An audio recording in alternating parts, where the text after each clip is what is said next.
Hey guys, welcome to my first video in chapter 4, which is Newton's first law of motion. And that law of motion, Newton's law of motion, the first one is inertia, the law of inertia. And so let me just write it up here really quickly.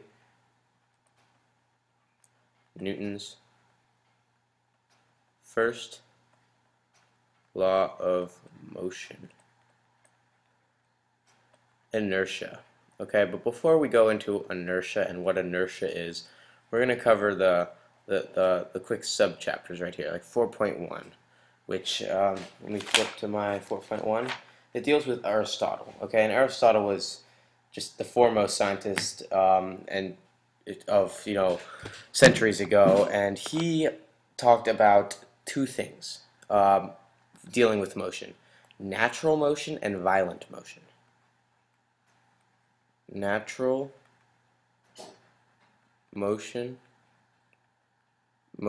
and violent motion, okay? Violent motion.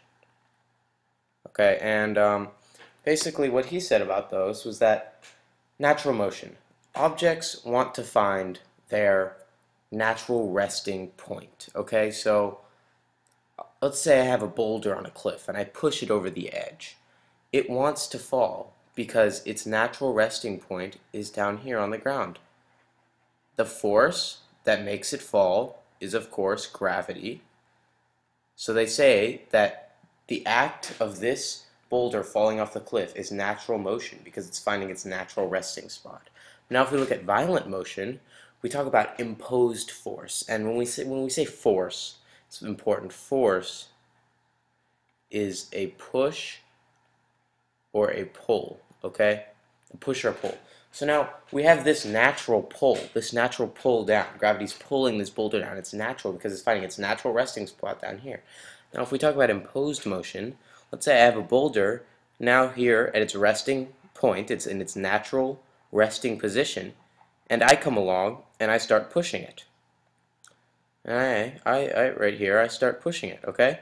And it starts moving this way because I have imposed a force. I've imposed a push on it. So this is called violent motion. So we have here natural and violent, right? Because I've now imposed. So imposed force. I have said, no, I don't want you in your natural resting position. I want to impose a force on you and start pushing you this direction. So that's a brief little introduction to natural and violent motions. Now I'm going to skip over 4.2. That's Copernicus and the moving Earth. Now that's just talking about, it's just a brief paragraph really on Copernicus and how he theorized the moving planets and whatnot.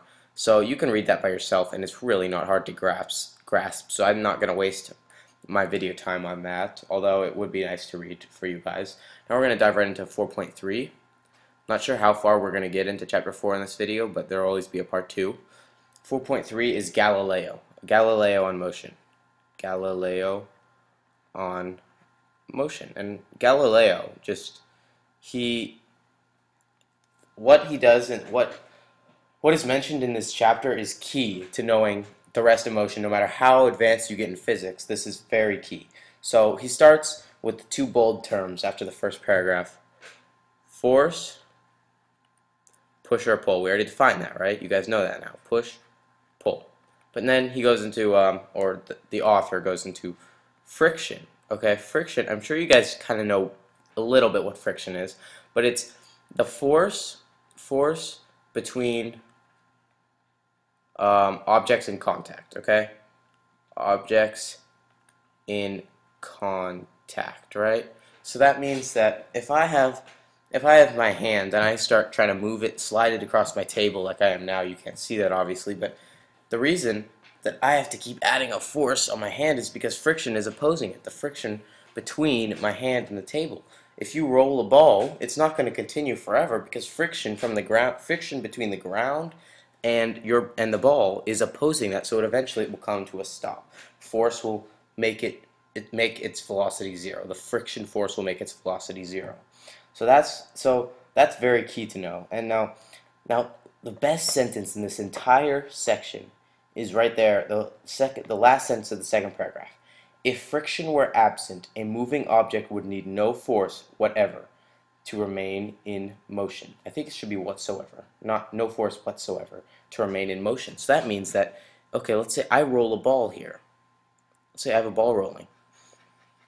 And the reason that it's getting slower and slower and slower until it finally comes to a stop here. It stops moving, no more moving. The reason that happens is because friction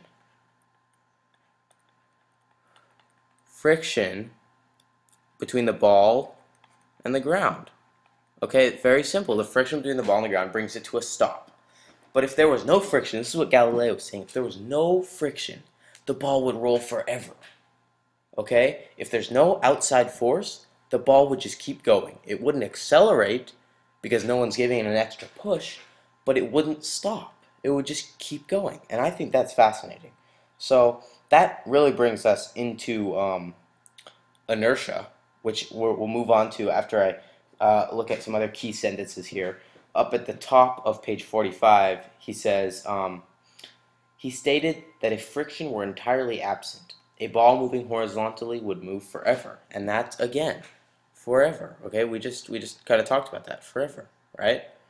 No push or pull would be required to keep it moving keep moving once it is set in motion. So that's key. Okay, key.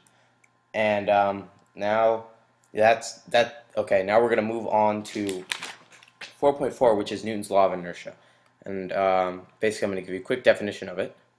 Which, well, not a quick one, but you should definitely read it in your book right there. They have it kind of in its own sub-paragraph. And basically, inertia